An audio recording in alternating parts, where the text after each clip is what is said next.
I was originally a social worker in practice. I've worked for about 15 years in social work practice, predominantly in children and families work. I've always been interested in research and theory, and the theory that underpins day-to-day practice, and then over time became increasingly involved in practice education, delivering lectures at universities, and eventually transferred over into full-time academia.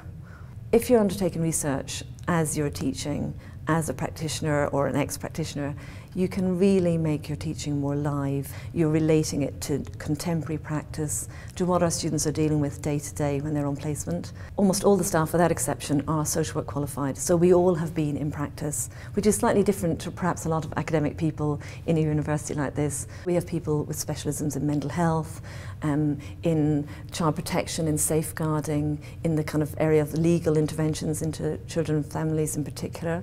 Certainly in the adults field as well, in terms of disability and older adults, working with older adults and dementia, for example. Social work students need to learn how to be social workers, and they do that by having theoretical input and opportunities to reflect and really develop their critical reflection and thinking skills, often in university base, and then that continues in practice education. So in practice education, they're out there working with real people with real difficulties and needs, and they've got to integrate those skills and the learning that they do, and they're quite rigorously assessed and supervised, and there's extensive criteria by which they're assessed. The role of social work is very challenging. Social work education is challenging.